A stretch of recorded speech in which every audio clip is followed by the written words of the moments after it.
Andy, what's the most effective conversation tactic you learned while you were at CIA? Oh man, that's such a good question because there were so many tactics we learned about conversation. But I will say that the one that has been the most impactful, not just to me, but also to the clients that I've taught, is something that we call two questions and a confirmation. Two questions and a confirmation. And what this is it's a conversational tactic that allows you to go into any conversation, a conversation with a stranger, a conversation with a longtime friend, a conversation with a current spouse, a conversation with an ex spouse. It allows you to have a conversation that you control that simultaneously builds trust and lets you remain the person who directs where the conversation goes. And it works like this. Two questions is pretty simple. You start with a question. You ask the other person an open-ended question. An open-ended question is a question that doesn't end in a single word. It's not yes or no. It's not what's your favorite color. It's not did you go to, the game on Friday night. Those are close-ended questions. They don't invite conversation. An open-ended question is a question that starts with words like how or why or what. These question words invite more conversation. How did you write your book so fast? What were you thinking when you saw the villain die at the end of XYZ movie, right? These are not one word answers. So when you're using two questions in a confirmation, you ask an open-ended question first. Then you listen to the person's response. You listen to their answer. That's your first question. Your second question is then a follow-up question based on their response. So when they tell you that they felt sad, or when they tell you that they felt, angry, whatever it was, or when they tell you that they never want to go to the movie theater again, you have a second question that's related to what they just said. And then whatever their answer is to the second question, your technique is to then confirm, repeat, validate what they just said. So, for example, if you say something like, hey, what did you think about the end of Sixth Sense? And then their answer is like, oh, it was amazing. It was such an unexpected twist. I love M. Night Shyamalan. And then you ask a second follow-up question. Have you seen any other of M. Night Shyamalan's movie that you liked as much? And they're like, oh, yeah, Lady in the Water was another really fun movie, even though it was totally different. Well, then you confirm them and you say, yeah, Lady in the Water was a great movie. One of my favorite parts was when they didn't show you the eagle landing, right? What you've just done is without realizing it, without them realizing it, and without you being obvious about it, you've taken their natural interests and you've made them feel like what they are interested in is also interesting to you. And at the core of all of our psychology, we feel like when we are interesting, we are safe. So now you have made that person subconsciously feel safe, which is the first step to building trust. And do you think this tactic works just as effectively with people that you don't really know versus people that you already have a baseline relationship with? I don't even have to think it, man. It's empirically proven. So I have a client that I'm very proud of. They're one of the largest dental marketing companies in the world, and I went to visit them in Clearwater, Florida, recently. And when I was in there, I just kind of I visited the CEO, and as I was leaving the CEO's office, one of their salespeople recognized me and was like, "Hey, you're Andrew Bustamante. I saw you speak at our event last year where you taught us two questions and a confirmation." He's like, "I use that on every cold call I'm on right now, and it works like a charm." He's like, "I cold call people in the middle of their day, two questions and a confirmation later, and we're in the middle of my sales script." He's like, "When people used to hang up on me all the time." So I know for a fact, Doug, that it works with strangers just as well as it works with people who know you. If anything, it probably works better with strangers because the person who knows you is wondering, why are you suddenly asking me questions about me? It's funny. We were out over the weekend, and we could tell that there was a couple there that was clearly on their first date, and this guy did nothing but talk about himself for like 30 minutes straight.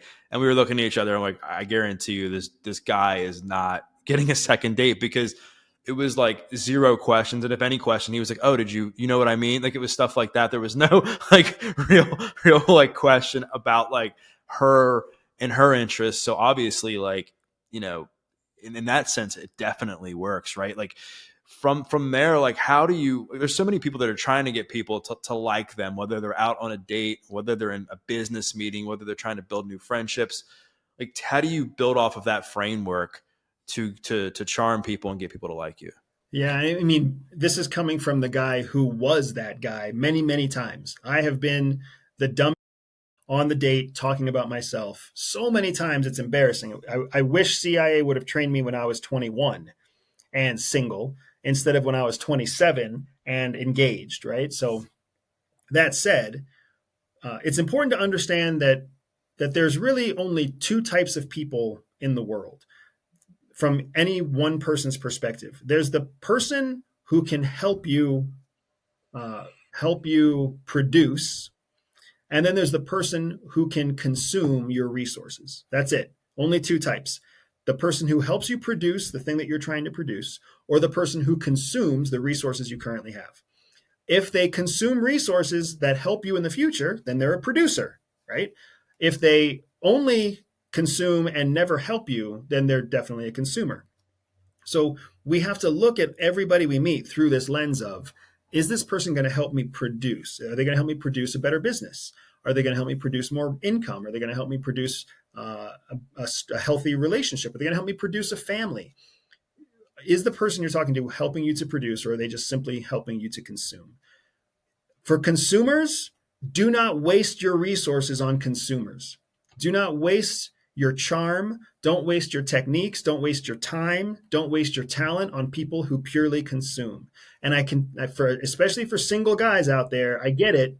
Like, it's a very attractive idea to spend a couple of hours with some chick who doesn't really care about you, but who's smoking hot, and your friends get jealous about it. Like, I get the incentive. But if you really want to succeed, you have to find a way to focus on the people who will produce, because there's just as many beautiful, charming women out there that will help you achieve the same kind of ambitions that you're going for. Once you're kind of willing to ruthlessly only pursue productive people, Doug, then you take your two questions and a confirmation, and you take that to the next level by creating an artificial divide. Artificial divide.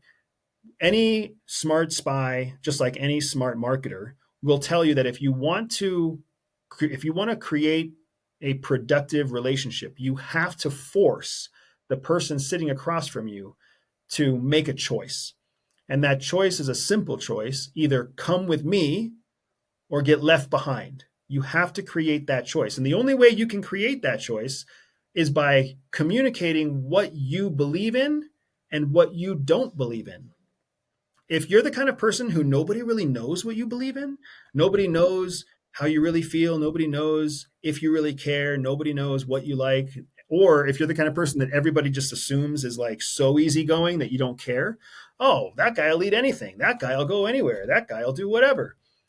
If you're that type of person, nobody really believes that you are going anywhere. So they don't want to partner up with you. They don't see you as a producer.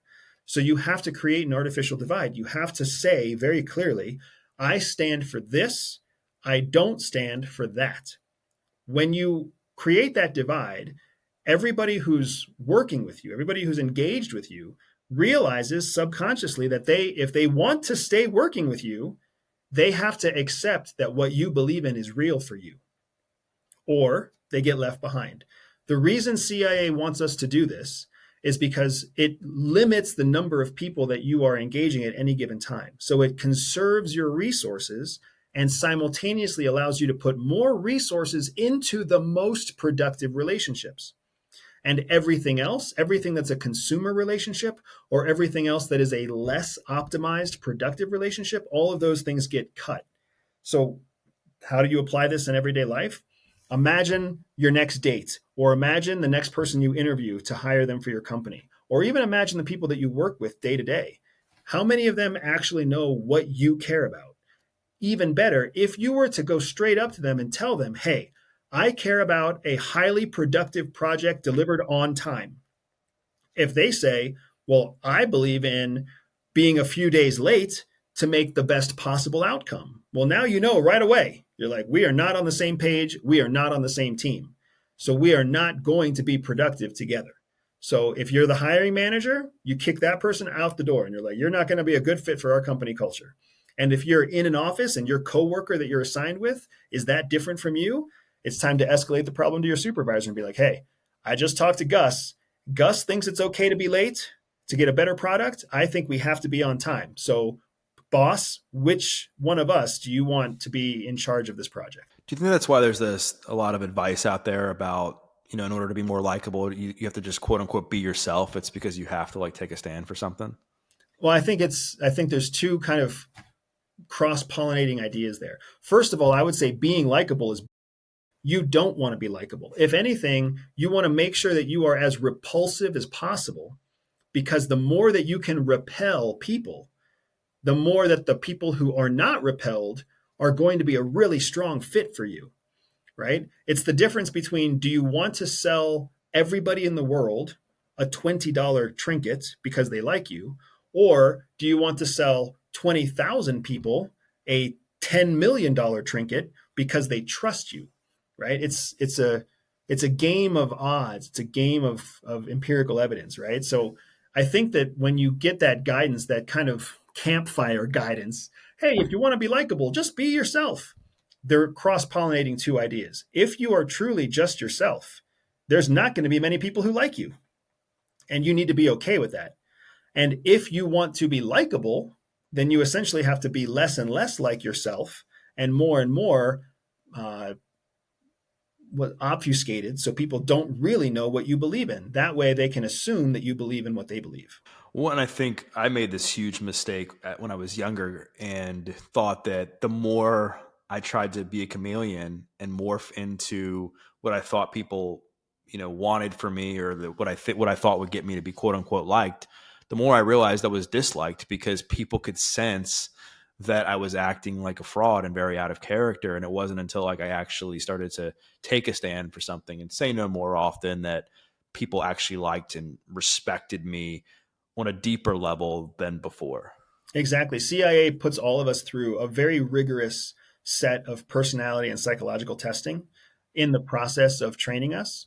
And the reason they do that is because they know when you know your core personality, and we use a Myers-Briggs type indicator and MBTE, when you know your Myers-Briggs personality type, then you know, or MBTI, excuse me, you know what you are like when you have no more resources left.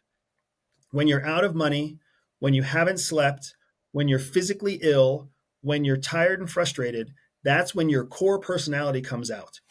Everything on top of that core personality, you can be a chameleon. Any one of us can pretend to be something we're not. But in order to pretend, it spends a lot of energy. It spends a lot of time. It spends a lot of focus, a lot of cognitive power. And we only have a limited amount of those resources. So when you truly embrace your core personality and you understand your core personality, that's how you can conserve your resources the longest, just like you said. And in that process of being your core personality, one of the things that you don't waste time on is being ingenuine. And people can sense that insincerity. After reading your book and just watching your content, I understand the importance of being able to like read people. Um, what is your like playbook or your best tactics as far as being able to read somebody like entering when you're entering into a conversation with them? One of the best ways to be able to read a person is not by what you see, but by what you hear.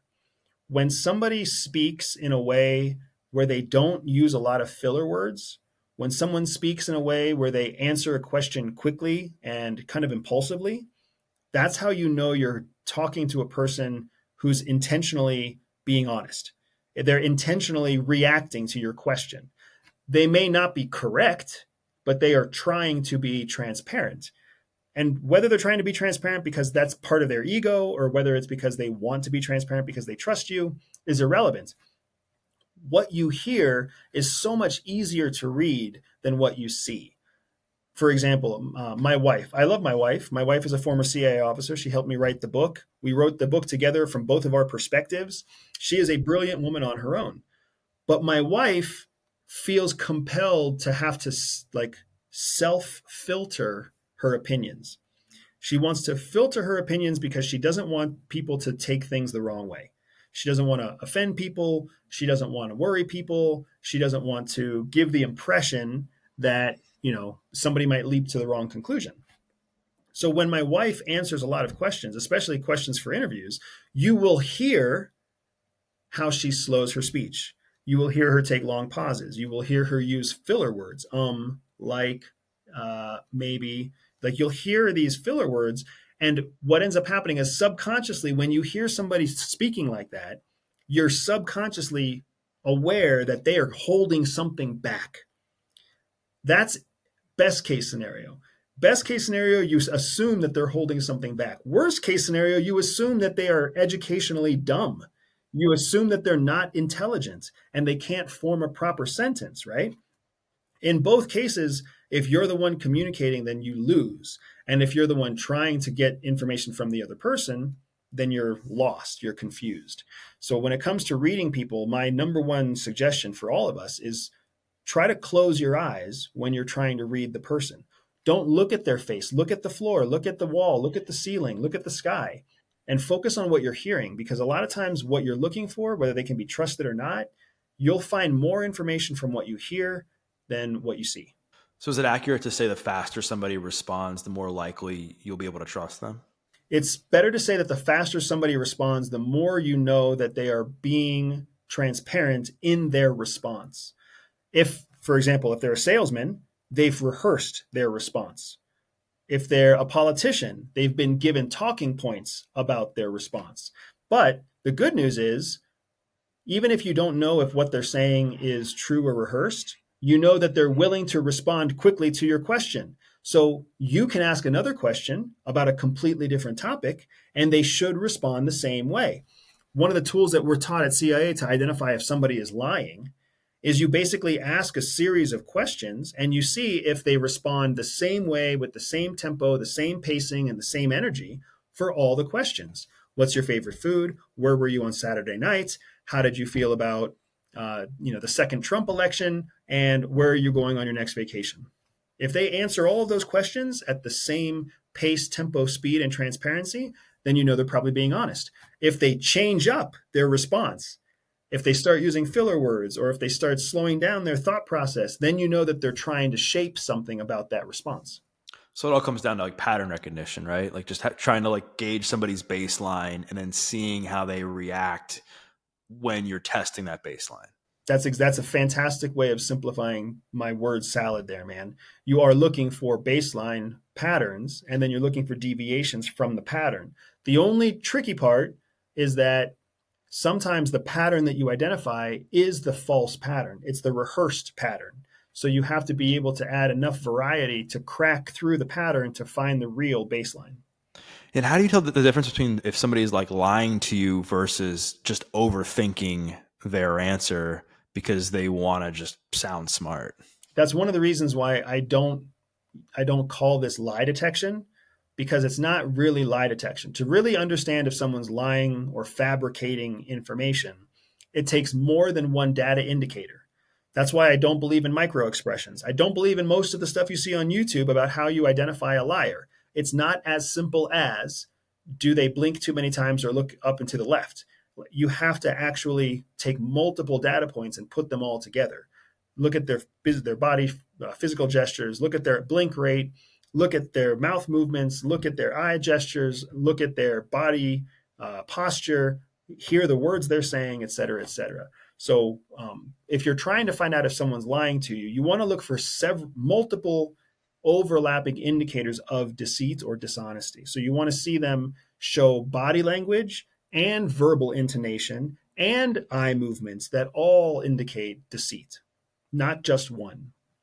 So what are those specifically that you would look for? Like if you were asking somebody a question or talking to them, like what kind of cues would you pay attention to?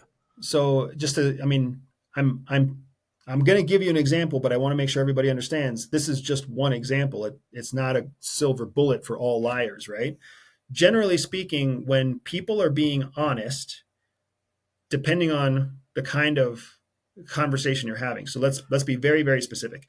The best way to find out if someone's being honest is if you are the one asking the question. If you're engaged in a storytelling conversation, it's very hard to tell if they're lying. But if you ask the question, you can you can increase the proper probabilities that you're identifying a liar. So you ask the question, and then you intentionally ask a question that has to do with chronology. So if you're asking a boyfriend or a girlfriend if they've cheated, you might say something like, "Hey, where were you on Friday night? Where were you Friday at about 10 o'clock?" That question forces them to have to refer back to a chronological order in their brain. When you see them, they will most likely look up and to the left. And they'll do that because in their brain, they're referring to a chronology, like a timeline, in the same way that they would look at a timeline on a sheet of paper. So, first, if you see them look up and to the left, you know that they're trying to honestly reference their chronology. If you ask a chronological question and they look up and to the right, then you know they're not referencing chronology at all. They are not trying to think of what actually happened. They're trying to create something new. They're referencing the right side, the creative side of their brain. So that's a very simple first data point to determine if they're being honest or not. Are they referencing chronological order, or are they referencing creative endeavor? But that doesn't mean that it's a silver bullet, right? Some people look up and to the right because that's their baseline, that's their habit. Maybe they're dyslexic and that's what they think is the original part of chronology. So the next thing you want to look for is body movement. If you ask somebody a question and they start to close off their body, they cross their arms, they touch their face, they cover their neck. These are all physical body movements that show that someone is trying to distance themselves from a threat. They're trying to shield themselves. If someone's honestly answering a question, they don't feel the need to protect themselves, right? So especially if you ask, where were you on Friday at 10 o'clock? And they cross their arms and cover their throat and look up and to the right, you're like, oh, this son of a is about to make something up, right? Like there's multiple indicators here that they're about to change their story. Now, or tell me a story. If you then add on to that what we were just talking about a few minutes ago, Doug, how fast someone speaks, how much energy is in their intonation, the type of vocabulary they use. When somebody truly is honestly answering, where was I Friday at 10 o'clock? I think I was at the bar with my friend Isaiah drinking our second scotch for the night. And the scotches there were really good because it was a scotch bar. That sounds like an honest answer with honest pacing, without filler words, that was delivered at about the same speed and energy as the rest of the conversation. And then you pair that up with the body movements and you pair that up with the eye gestures, the micro expressions. Whereas if you ask somebody the same question and their answer is something like, wow, Friday at 10 o'clock is hard to remember. I think perhaps I was like with my mom, or I think I was definitely doing something with my parents. That's a completely different change in pattern and baseline conversation. So you're looking for a group of gestures and indicators that tell a more complete answer. There's a lot of like really good seasoned liars out there. And is that why you think it's important to have these multiple data points so that they can try to catch somebody when they're off their game or something? Yeah, that's exactly right. Amateur liars cannot control multiple levels of deceit. They can't control their body and their facial expressions and their tonality and their response, their creative response. They can't control them all at the same time. But amateur lie detectors also can't focus on all four areas at the same time. So what ends up happening to a lot of people who get into bad relationships is the liar in the relationship is good at one thing, and the victim of the bad relationship is trying to detect lies in only one area, and that one area is where the bad guy is good. So all these girls out there in bad relationships with lying men, they all think that they can identify the guy when he's lying based off of what he's saying. That's not going to happen. You have to look at something else, and vice versa. A skilled liar is a challenge, Doug. And a skilled liar you can only catch if you are able to observe all of the patterns in not necessarily the same time, but in a short period of time so that you can identify the signs of deceit. Right. Yeah. I think it's way more important to pay attention to things other than just words, right? So that you can actually determine if somebody is truly lying. I'm curious, like I know in your career in the CIA, you had to lie. And how did you balance that with like being in a relationship, being married? Like have you had to like unlearn the pattern of lying with living your life now? Yeah, it's funny because when CIA, I was mentioning how CIA puts us through a pretty rigorous psychological and personality exam before they ever hire us. Part of what those exams are looking for is a predisposition to lying. That doesn't mean they're looking for liars. It means it's looking for people who have the right psychological recipe to be good at lying. I was not a deceptive or deceitful kid. I was actually so scared of my mom and dad that they kind of scared the lies out of me. Um, I would hide things and I would omit things, but I would never blind faced, open faced lie about things because it was just too scary and too intimidating. Well, when CIA recruited me and they brought me into the briefing and they started bringing me into training courses, along with other people just like me who were also painfully honest kids, they started telling us, like, hey, this is why you've been honest. You've been honest your whole life, not because you're afraid to lie. It's not because you're actually honest. You've been honest because you have discovered that it's easier to just not say the truth rather than try to make up a lie. And I'm telling you, man, you look around an audience of like 200 people in the auditorium and all the heads are like nodding. People are like, oh, yeah, that's me. I don't lie openly and blind and like boldly. I just don't tell the truth. I just keep quiet. I omit what I know. It's called a lie through omission. So you start to learn these things about yourself, and that creates a foundation where CIA teaches us how to systematically lie, how to fabricate professionally, so that when we get in the field, we can lie. But when we're back at home, we can just be ourselves. We can be more transparent. So I say that as the first answer to your question. It's not that we were good at lying, it's that we were predisposed to have the ability to lie. And the second half of your question, does that make it hard to have relationships afterwards? One of the things that's really important to me is that when I put myself into a relationship that I really care about, I put myself into a relationship that can handle the real me. So just like we were talking earlier about forcing that artificial divide and choosing between producers and consumers in your lifestyle, I mean, that is something I stick to very rigorously. I don't befriend anybody who doesn't help me produce. And if they help me produce, I create a number of artificial divides where I'm like, hey, are you with me or are you and going away? And I only want to be with the people who are 100% in line with what I care about and what I value. And that's why I have such a small but powerful group of peers and friends. What's the wildest lie you've told in your career at CIA that you didn't think you'd get away with that you did? I don't know, man. There are so many lies I told that I don't even remember half of them. So that's a question I would have to come back to because, first of all, I don't think we tell a lot of wild lies because wild lies are, by definition, kind of unrealistic. And all the lies that we tell are so mundane and kind of low risk that you do it intentionally so that people will not find you interesting. So I guess that's it. Probably the biggest derivation from the truth is something like, I'm not a CIA officer and I never graduated from college. That's a lie that I lived plenty of times, and it's very, very far from the truth, but it's a lie I had to live. Right. That makes sense.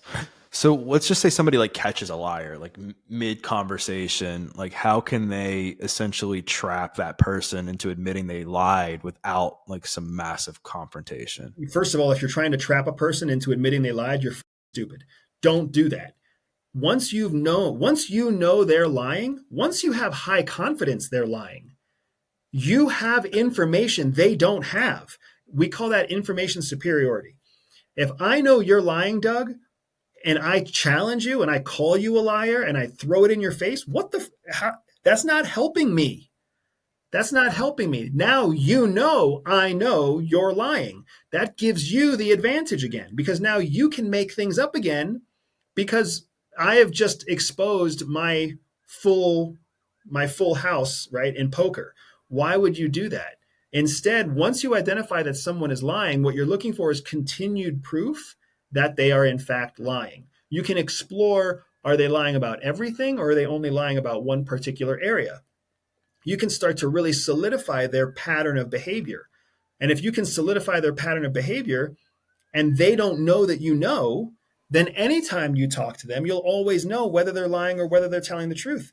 It's such a stupid, catty, like unprofessional amateur move to think that when you catch someone in a lie, you want to throw it back in their face. And I get it. They love doing that in the movies. They love doing that in books. They love doing that in TV shows. But that is some amateur. When you spot and identify a liar, you want to do everything you can to make sure that liar doesn't realize you know they're lying, because that gives you the advantage. Yeah, and then I guess what I was getting at, and I think you're right, like it's like the worst thing to do is to try to like throw it back in their face. But I think that people, they want to find a way to think that they're like winning over the person that they feel like did something unjust or lied to them, right? Like I've definitely struggled with this in the course of my life. When somebody lies to me, it's like, all right, I need to like prove my point. How can people like feel some sense of joy without like acting like a child when they've spotted somebody lying? I mean, I like, do they just end the relationship? Do they just walk away and not say anything? Is that the best thing to do? Yeah, I mean, if what you're really saying, I think, Doug, is how do you find closure when you know you've been victim of an abuse, you've been a victim of deceit or fabrication? That's a totally valid question because everybody deserves closure. The way that you find that closure is by recognizing that the person lying to you, you now know them in stark, unequivocal fact. They are not a productive relationship for you. So you can cut that relationship off without any effort at all. You can stop taking their phone calls. You can block their number so they don't send you text messages or phone calls. You can tell them to their face, "Hey, it's been great talking to you. I'm actually going to be busy for the next few months, but I'll catch up with you when things slow down again." But what you want to do, the closure you're looking for, is to cut that person out of your life so that you can dedicate your resources to more productive relationships. It might feel very gratifying or feel joyful to like spit it in their face. But the thing is, if they're a liar and you tell them they're lying, then they're not going to agree with you. They're going to be like, no, no, no, you don't understand. I just misspoke, or you're misunderstanding. You're not really hearing the whole truth. They're going to blame it on you, and you're not going to get the joy or the closure you're looking for. You're going to actually end up putting more resources into trying to kill the relationship than if you were to just say, hey, give me a call next week. And what you do secretly is just block their phone number. And do you think there's any like wiggle room, like if you're in a relationship and you catch somebody in like a white lie, to hold them accountable so that they can maybe improve and not do that again? I mean, they're not, everybody lies. Everybody's going to lie again. CIA teaches us that there's different types of lies. White lies are the most common lie, and they're something that we all do all the time. So if you have any expectation that the people that are in the relationship with you are always going to be honest with you, you're silly. They're lies of omission and white lies are two of the most common lies that you're going to see. And they're two of the hardest lies to identify because they're so low risk and they don't often require anybody to even verbalize the fabrication. So I would say if you are the kind of person that really wants to win the argument, then you're already focused on the wrong thing and you're probably not destined for success anyways. So there's nothing I can do to help you. If you're the kind of person that recognizes, oh, you know what? White lies are probably far more common than I think they are. And I do have to learn to just accept lies of omission because that's what people are going to do. And I've got more important, productive things to focus on. You have a real possibility of being successful in the future. Yeah, and I think that people essentially are just oblivious, right? And they just want to accept that everyone is going to treat them right and that everyone is just to see the best in people. That's what we're taught, right? And what I'm hearing you say is don't see the best in people. Like kind of have this, like don't be cold and turned off, but have this assumption that that person could be manipulating you or being deceptive towards you. Yeah, I mean, have the assumption that everybody is being deceptive for different reasons all the time. Sometimes people are being deceptive because they think it's going to keep them safe. Sometimes people are being deceptive because they're actually embarrassed about what they really think. Sometimes people are being deceptive because they feel like they need it to survive. You can't take the deception away from somebody. It's like taking away their clothing. We wear clothing because we don't want to be vulnerable to the elements. Well, we all practice deception all the time because we don't want to be vulnerable to the environment around us. And that's totally human and totally natural. The advantage comes when you're one of the few people who predict, anticipate, and accept deception rather than one of the majority of people who are always trying to find it and defeat it. You're never going to defeat deception. It's like trying to defeat oxygen. Yeah. What's the difference between like lying and manipulation? I know they're similar, but kind of close cousins, right? Yeah, so it really boils down to understanding the categories of lies. So I was mentioning earlier, there's four types of lies, right? There's a white lie, there's a lie of omission, there's a bold-faced lie, and then there's a lie of misdirection. So there's four types of lies that you can look for in any given time. A white lie is a very light, inconsequential lie, right? Like if I were to tell you I had a very healthy breakfast, that's a white lie. I actually had eggs and toast, no vegetables, no fruit, right? Not nearly enough water. That's just a white lie. It's inconsequential. If I were to just say, um, I'm looking forward to lunch, I'm omitting the fact that I don't really like lunch. I like dinner and I like breakfast. So you can see that like lies of omission and white lies are generally kind of inconsequential. What we're all afraid of is called a bold-faced lie. A bold-faced lie is when I tell you to your face, like, hey, Doug, you're my favorite podcaster, man. Like, that's a bold-faced lie. That's me telling something right to your face that isn't true, that there's a level that you're also like, this probably isn't true, but you can't really argue the fact. You can't argue the fact, right? That's what we're all afraid of. And that's what we think is the most dangerous lie, when in fact, the most dangerous lie is the lie of misdirection. A lie of misdirection is when you take something factual and you spin it so that it directs people in the wrong direction. Sometimes it's also called malinformation or malicious information. When you really talk about someone who is manipulative, you're talking about somebody who uses lies of misdirection so well that they can layer on other types of lies without you really even knowing it, and they get the outcome that's in their best interest. That's what manipulation is. It's when you take an action that is not in your best interest. When you take an action that is in your best interest, that's called motivation. And that's why people hire motivational coaches and they go to motivational speeches, because they want somebody else to inspire and direct them and motivate them to take action.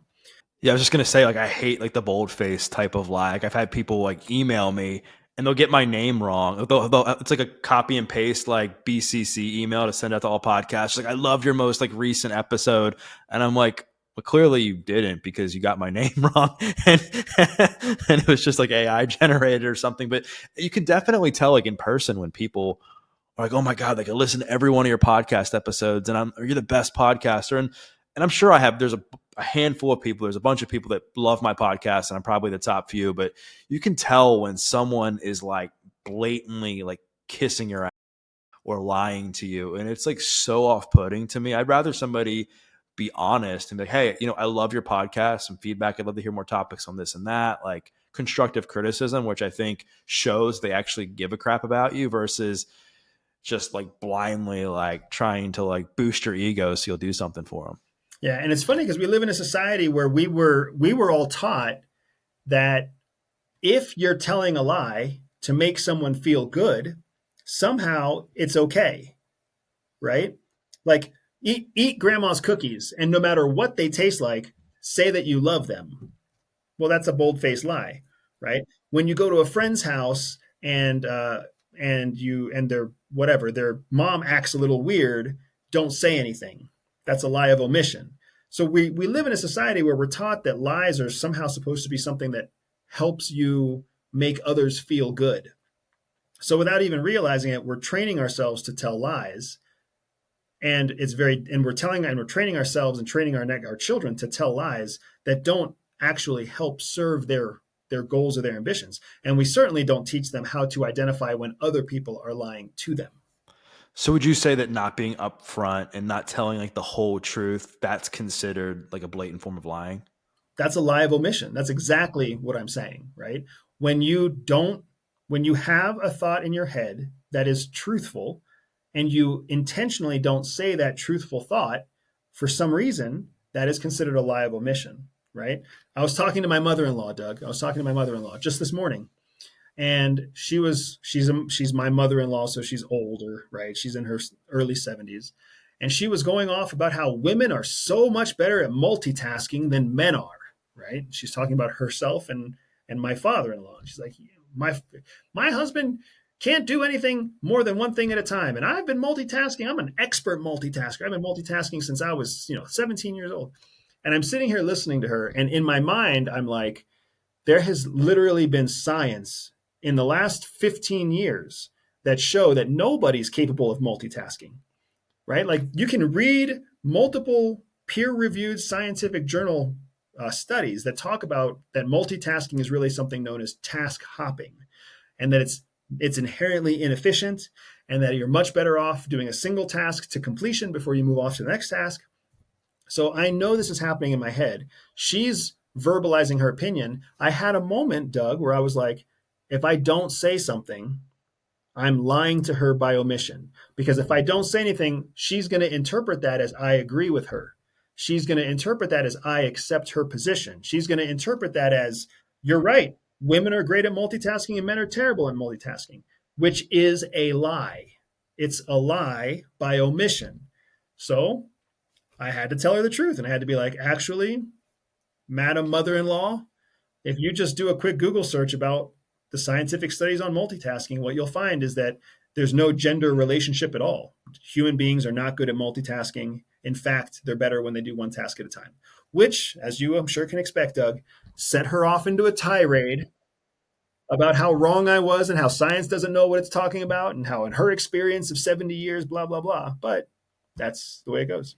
Yeah, that is the way it goes. And it's like super, unfortunate that sometimes you can't have these conversations, right? And be honest. I think delivery, matters, right? And just being able to like, how are you portraying yourself in that conversation? Are you being able to show like compassion or understanding for their side too, right? Versus like just blatantly, just coming out and directly like giving your position and then like immediately they're going to be on the defensive, right? I think people, as I said a few minutes ago, people like want to see the best in people and believe that everybody has their best interest at heart. Like people, you heard like your grandparents say, just see the best in people, blah, blah, blah. How can like the average person protect themselves from being manipulated?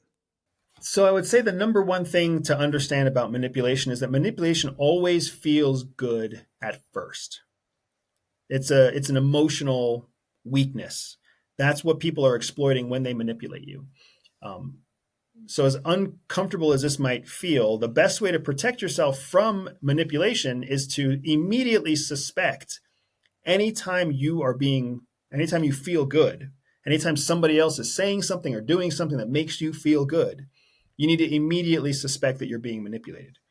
If you immediately suspect it right away, you can observe it, you can address it, you can document it, you can reflect on it, and you can come to a different conclusion later on, right? Is the boy really just being nice to you? Does he really care about you as a person? Or is he just trying to get laid, right? Does the boss actually care about your career? Does the boss really think you have talent? Or does he just want you to show up on time and get your done on time because there's a lot riding on this project? You never really know someone's intentions until you've had time to watch the consistency in their behavior. So if you really want to protect yourself from being manipulated, whether you like it or not, the best thing to do is, as soon as you feel good, immediately assume the person is manipulating you and then let them prove you wrong with their consistency over time. There's that book by Dale Carnegie. It's like How to Win Friends and Influence People. And I think sometimes people can hear the word influence and manipulation, and maybe I think in our first conversation you were talking about like motivation and manipulation are very similar in how they work, right? Like how can people tell the difference between someone who's trying to influence them to do something like good or beneficial versus somebody who is deceptive and going to be manipulating them down the road? It's a great question. So the difference isn't actually between manipulation and influence. Manipulation is the end goal, right? Remember that the definition of manipulation is getting someone to take an action that benefits them more than it benefits you. That is the definition of manipulation. It has nothing to do with influence. It has nothing to do with bribery. It has nothing to do with social pressure. It has nothing to do with force, even though all of those different things can get someone to take an action that benefits another person more than it benefits you.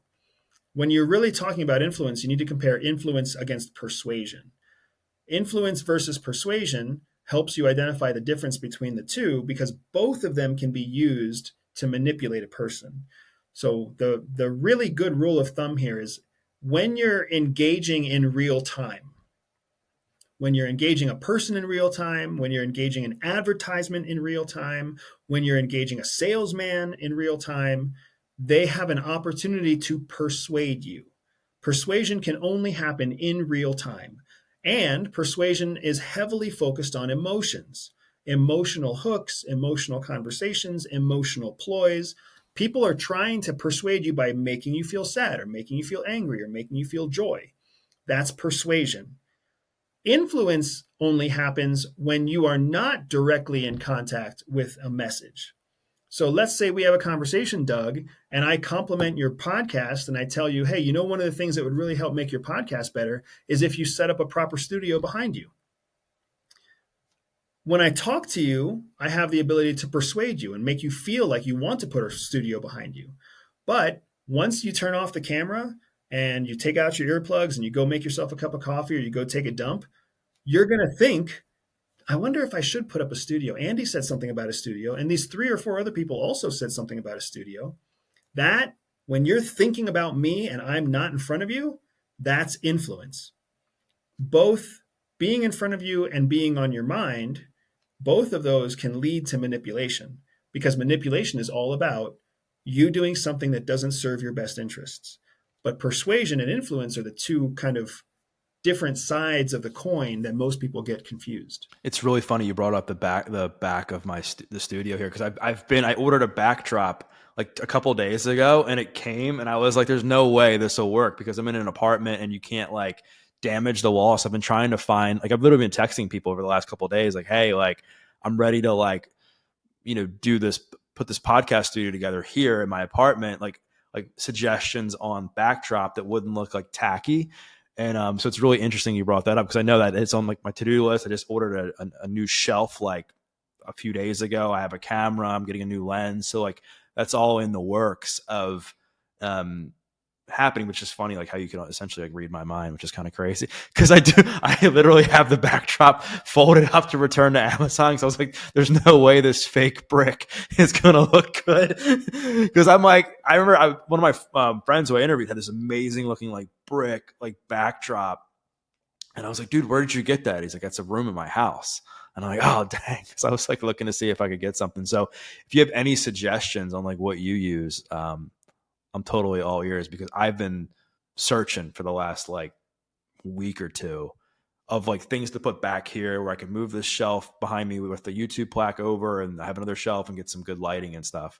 But definitely open to suggestions. Well, I mean, I think it's just suggestions aside, I think that this whole conversation is just a really good example of influence because all those friends who said something to you, you thought about them and they're not here. You even talked about them just now and they're not currently in the room with you. So they have been influential in your decision making. Right. And I think it comes back to, can you be open to feedback? And I think that's one of the biggest, I guess, quote unquote hacks I've had in my life is that I've been very open to like feedback and criticism over the years constructively so that I can better myself because like everyone, I have blinders and I'm like, oh, I'm doing the right thing. But I learned when I was in jail that I didn't have everything figured out clearly. And I knew I needed to have people in my life that could not like guide me, but that I could have to check me when I'm not doing like the right thing and challenge me to be a better person, which, I think is really important in life. Yeah, absolutely, man. And I agree with you that feedback is a bit of a hack as long as you're judicious about where the feedback is coming from. How have you avoided like negativity as far as feedback from like how have you been able to compartmentalize to not like negative comments or negativity in your life like get in the way of what you're doing professionally? So it's a great question because I feel like there's this misnomer that we're supposed to avoid negativity, right? I was at a music festival. I was telling you about this earlier. I was at a music festival and I sat with this absolute stoner who who was high on life and was telling me about how important it was that he cleanse all the negativity from his life. And he's like, I avoid negative people. I avoid the news because it's negative. I only take jobs that I'm gonna, have fun with. I don't want any negativity because negativity really brings me down, man. And I appreciated what he was saying, but I also understood that it was a little bit misguided because negativity has a ton of value. And if you understand how to make negativity productive for you, then you unlock a massive hack in life. So, for example, what you're doing right now with a podcast and what you do right now with a YouTube channel, negativity, when people put hate speech in the comments, when they call me a phony CIA officer, or they call you a sellout, or they tell us that we're stupid, or they criticize your backdrop or whatever, all that negativity helps us. It helps us because it feeds the algorithm, because it shows the algorithm that people care about what we're talking about or care about this piece of content. So without even knowing it, all these haters out there are boosting the content. Well, if you're looking at the comments and you're seeing these hateful things, it can hurt your soul, it can hurt your spirit, it can hurt your feelings. But you can't focus on what they're saying because what they're saying isn't the value of the negativity. The value of the negativity is that it's going to send your content into the stratosphere, right? And the same thing happens with negativity at work, negativity in relationships. Oftentimes, you can choose the best path forward for yourself based on how much negative resistance you have.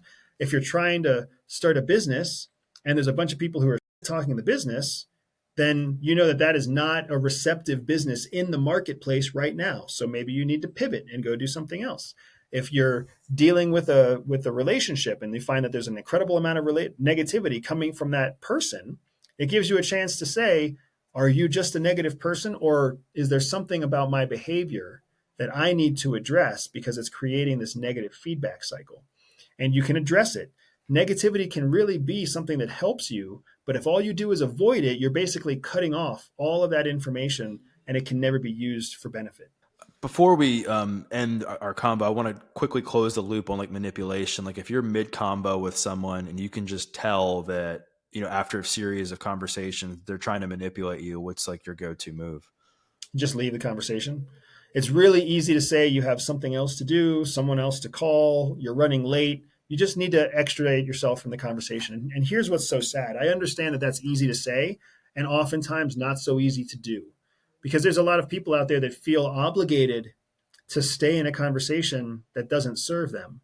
But what I recommend is the same thing CIA taught me. Come up with three sentences that you can use anytime, anywhere to immediately get out of a conversation, right? One of those sentences for me, I look at my watch and I say, oh man, I'm late to call my wife. You're going to have to excuse me for a few minutes because I've owed her a phone call. Now, no one's going to argue with that. No one's going to be like, oh, your wife can wait. No, no, no. Let me continue to manipulate you. They're all like, yeah, yeah, yeah, you do that. So then I walk out and I call my wife, and I call my wife as I walk out of the restaurant, or I walk to the car, or I walk to a different floor of the hotel, and I'm done with that person, right? But that's an example of one thing that you can use anytime, anywhere, right? To use as an excuse to call somebody, to meet somebody. Oh, I'm about to go meet somebody downstairs. I actually have to get going right now so that I can catch a cab or so that I can see them when they first get here. I don't want to keep them waiting. You can always find a way to escape a conversation. And if you're concerned that your tactic is not going to work, then strengthen your tactic. But we've talked about this before, Doug, the importance of rehearse and prepare, rehearse and prepare, rehearse and prepare. You shouldn't be using these off the cuff the moment you need them. You should be practicing them in the safety of your own bedroom. And you're like, okay, this is what I'm going to say anytime in an awkward conversation. My wife doesn't like to talk to anybody on an airplane. So she always says she's feeling a little bit airsick. And when you tell somebody, hey, I'm feeling a little bit airsick, they all leave you alone because nobody wants you to throw up on them. That's a good one. Well, Andy, thank you so much again for coming back on the podcast. Really appreciate your insights. Love chatting with you. If the audience wants to learn more about you, get more of you, get your book, where's the best place to do that? Absolutely. So the best thing you can do is find me at Everyday Spy on social media. You can go to my website, everydayspy.com. Of course, I have all the links in the description below to take you to all of my favorite content. And my book, my CIA memoir, is called Shadow Cell. It hit bookshelves on September 9th. You can find it anywhere books are sold. And also, I have the link to that down in the description as well. Awesome. Well, thank you once again for coming back on the podcast. The audience is going to get a lot of value out of this conversation. Thanks, Doug.